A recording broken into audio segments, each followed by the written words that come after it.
नमस्कार, जय हिंद, वंदे मातरम। साथियों, एक बार फिर से आप सभी का स्वागत है लोकसभा चुनाव 2024 के ताजा ओपिनियन पोल में। दोस्तों, लोकसभा चुनाव का ताजा ओपिनियन पोल हम आपके लिए लेकर आ चुके हैं। दोस्तों, आखिरकार 2024 में किसकी सरकार बनने जा रही है, आखिरकार कौन बनेगा इस देश का अगला प्रधानमंत्री, आज की इस वीडियो में हम जानने वाले हैं दोस्तों। लेकिन दोस्तों, उसे जानने से पहले अगर आपने हमारे चैनल को सब्सक्राइब नहीं किया है तो हमारे चैनल को सब्सक्राइब कर दे, ताकि आपको आने वाली हर एक अपडेट की जानकारी आपको यहाँ पर मिल जाए। तो साथियों, पहले हम बात कर लेते हैं यहाँ पर बिहार की 40 लोकसभा सीटों की। तो यहाँ पर बिहार की 40 लोकसभा सीटों में से बीजेपी के खाते में 19 सीट जाती हुई दिखाई दे रही है। तो वहीं कांग्रेस पार्टी के खाते में 21 है और अदर के खाते में 0 सीट है। वही हम बात कर ले यहाँ पर उत्तर प्रदेश की 80 लोकसभा सीटों की। तो यहाँ पर उत्तर प्रदेश की 80 लोकसभा सीटों में से बीजेपी के खाते में 45 सीट जाती हुई दिखाई दे रही है। तो वहीं कांग्रेस पार्टी के खाते में 35 है और अदर के खाते में 0 सीट है। वही हम बात कर ले यहाँ पर मध्य प्रदेश की 29 लोकसभा सीटों की। तो यहाँ पर मध्य प्रदेश की 29 लोकसभा सीटों में से बीजेपी के खाते में 19 सीट जाती हुई दिखाई दे रही है। तो वहीं कांग्रेस पार्टी के खाते में 10 है और अदर के खाते में 0 सीट है। तो दोस्तों, हम लोकसभा की कुल 149 सीटों के बारे में बात कर चुके हैं और यहाँ पर 149 सीट में से बीजेपी के खाते में 83 सीट जा चुकी है। तो वहीं कांग्रेस पार्टी के खाते में 66 और अदर के खाते में 0 सीट है। वही हम बात कर ले यहाँ पर महाराष्ट्र की 48 लोकसभा सीटों की। तो यहाँ पर महाराष्ट्र की 48 लोकसभा सीटों में से बीजेपी के खाते में 19 सीट जाती हुई दिखाई दे रही है। तो वहीं कांग्रेस पार्टी के खाते में 28 है और अदर के खाते में 1 सीट है। वही हम बात कर ले यहाँ पर पश्चिम बंगाल की 42 लोकसभा सीटों की। तो यहाँ पर पश्चिम बंगाल की 42 लोकसभा सीटों में से बीजेपी के खाते में 10 सीट जाती हुई दिखाई दे रही है। तो वहीं कांग्रेस पार्टी के खाते में 32 है और अदर के खाते में 0 सीट है। हम बात कर ले यहाँ पर तमिलनाडु की 39 लोकसभा सीटों की। तो यहाँ पर तमिलनाडु की 39 लोकसभा सीटों में से 39 की 39 सीटें कांग्रेस पार्टी के खाते में जाती हुई दिखाई दे रही है। वही दोस्तों, हम लोकसभा की कुल 278 सीटों के बारे में बात कर चुके हैं। यहाँ पर 278 सीट में से बीजेपी के खाते में 112 सीट जा चुकी है। तो वहीं कांग्रेस पार्टी के खाते में 160 है और अदर के खाते में 1 सीट है। वही हम बात कर ले यहाँ पर आंध्र प्रदेश की 25 लोकसभा सीटों की। तो यहाँ पर आंध्र प्रदेश की 25 लोकसभा सीटों में से बीजेपी के खाते में 1 सीट है। तो वहीं कांग्रेस पार्टी के खाते में 6 और अदर के खाते में 18 सीट बड़ा बहुमत जाता हुआ दिखाई दे रहा है। वही हम बात कर ले यहाँ पर उड़ीसा की 21 लोकसभा सीटों की। तो यहाँ पर उड़ीसा की 21 लोकसभा सीटों में से बीजेपी के खाते में 3 सीट जाती हुई दिखाई दे रही है। तो वही कांग्रेस पार्टी के खाते में 4 और अदर के खाते में यहाँ पर भी बड़ा बहुमत 13 सीट जाती हुई दिखाई दे रही है। वही हम बात कर ले यहाँ पर केरल की 20 लोकसभा सीटों की। यहाँ पर केरल की 20 लोकसभा सीटों में से 20 की 20 सीट कांग्रेस पार्टी के खाते में जाती हुई दिखाई दे रही है। यहाँ पर बीजेपी और अन्य जनता पार्टी दोनों पार्टियों के खाते में 0 सीट है। तो दोस्तों, हम लोकसभा की कुल 344 सीटों के बारे में बात कर चुके हैं और यहाँ पर 344 सीट में से बीजेपी के खाते में 116 सीट जा चुकी है। तो वहीं कांग्रेस पार्टी के खाते में 190 और अदर के खाते में 32 सीट है। वहीं हम बात कर ले यहाँ पर राजस्थान की 25 लोकसभा सीटों की। तो यहाँ पर राजस्थान की 25 लोकसभा सीटों में से बीजेपी के खाते में 13 सीट है। तो वही कांग्रेस पार्टी के खाते में 12 और अदर के खाते में 0 सीट है। वहीं हम बात कर ले यहाँ पर कर्नाटक की 28 लोकसभा सीटों की। तो यहाँ पर कर्नाटक की 28 लोकसभा सीटों में से बीजेपी के खाते में यहाँ पर 10 सीट है। तो वही कांग्रेस पार्टी के खाते में 18 और अदर के खाते में 0 सीट है। वही हम बात कर ले यहाँ पर गुजरात की 26 लोकसभा सीटों की। यहाँ पर गुजरात की 26 लोकसभा सीटों में से बीजेपी के खाते में 20 सीट है। तो वहीं कांग्रेस पार्टी के खाते में 6 और अदर के खाते में 0 सीट है। तो दोस्तों, हम लोकसभा की कुल 423 सीटों के बारे में बात कर चुके हैं। यहाँ पर 423 सीट में से बीजेपी के खाते में 149 सीट जा चुकी है। तो वही कांग्रेस पार्टी के खाते में 221 है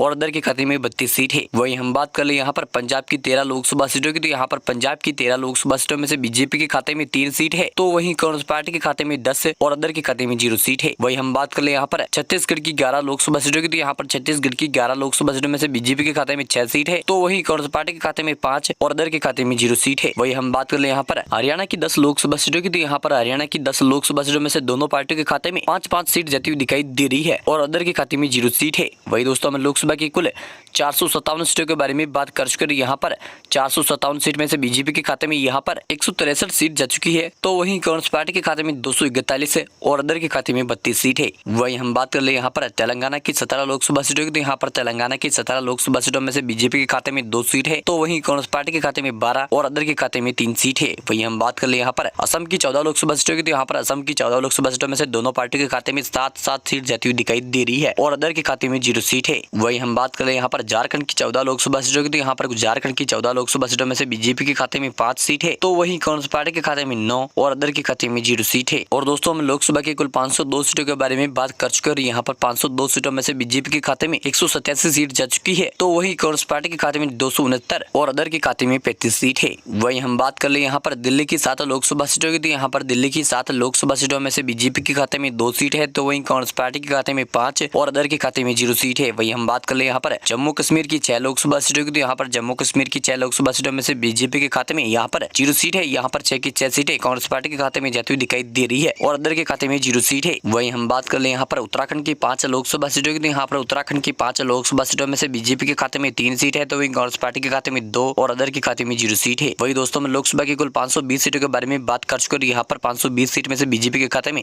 197 सीट जा चुकी है, तो वहीं कांग्रेस पार्टी के खाते में 277 और अदर के खाते में 35 सीट है। वहीं हम बात कर ले यहाँ पर हिमाचल की 4 लोकसभा सीटों की, तो यहाँ पर हिमाचल की 4 लोकसभा सीटों में से बीजेपी के खाते में 1 सीट है, तो वहीं कांग्रेस पार्टी के खाते में 3 है और अदर के खाते में 0 सीट है। वहीं हम बात कर ले यहाँ पर गोवा की 2 लोकसभा सीटों की, तो यहाँ पर गोवा की 2 लोकसभा सीटों में से दोनों पार्टियों के खाते में 1-1 सीट जाती हुई दिखाई दे रही है और अदर के खाते में 0 सीट है। वहीं हम बात कर ले यहाँ पर अरुणाचल प्रदेश की 2 लोकसभा सीटों की, तो यहाँ पर अरुणाचल प्रदेश की 2 लोकसभा सीटों में से दोनों पार्टियों के खाते में 1-1 सीट जाती हुई दिखाई दे रही है और अदर के खाते में 0 सीट है। वही दोस्तों, मैं लोकसभा की कुल 528 सीटों के बारे में बात कर चुके हैं। यहाँ पर 528 सीटों में से बीजेपी के खाते में 1 सीट है, तो वहीं कांग्रेस पार्टी के खाते में 282 और अदर के खाते में 35 सीट है। वही हम बात कर ले यहाँ पर सिक्किम की 1 लोकसभा सीट की, तो यहाँ पर ये सीट है बीजेपी के खाते में जाती हुई दिखाई दे रही है। तो वहीं बात कर ले हम नागालैंड की 1 लोकसभा सीट की, तो यहाँ पर ये सीट कांग्रेस पार्टी के खाते में जाती हुई दिखाई दे रही है। वही हम बात कर ले यहाँ पर मिजोरम की 1 लोकसभा सीट की, तो यहाँ पर ये सीट कांग्रेस पार्टी के खाते में जाती हुई दिखाई दे रही है। वही हम बात कर ले यहाँ पर केंद्र शासित प्रदेश की 6 लोकसभा सीटों की, तो यहाँ पर केंद्र शासित प्रदेश की 6 लोकसभा सीटों में से दोनों पार्टियों के खाते में 3-3 सीट जाती हुई दिखाई दे रही है और अदर के खाते में 0 सीट है। तो दोस्तों, मैं लोकसभा की कुल 543 सीटों के बारे में बात कर चुका हूं। यहाँ पर 543 सीटों में से बीजेपी के खाते में 207 सीट जा चुकी है, तो वहीं कांग्रेस पार्टी के खाते में 291 और अदर के खाते में 35 सीट है। तो दोस्तों, यहाँ पर कांग्रेस पार्टी 291 सीटों के साथ अच्छी खासी जीत हासिल करता हुआ दिखाई दे रहा है। तो दोस्तों, हमारे लोकसभा सर्वे पर आपकी क्या राय है, हमें कमेंट करके बताएं। और अभी तक आपने हमारे चैनल को सब्सक्राइब नहीं किया है तो हमारे चैनल को सब्सक्राइब कर दे, ताकि आपको आने वाले हर अपडेट की जानकारी आपको यहाँ पर मिल जाए। मिलते हैं अगली बड़ी खबर के साथ, तब तक के लिए जय हिंद जय भारत। आपका दिन बहुत बहुत शुभ हो। मिलते हैं अगली बड़ी खबर के साथ, तब तक के लिए जय हिंद जय भारत। आपका दिन बहुत बहुत शुभ हो।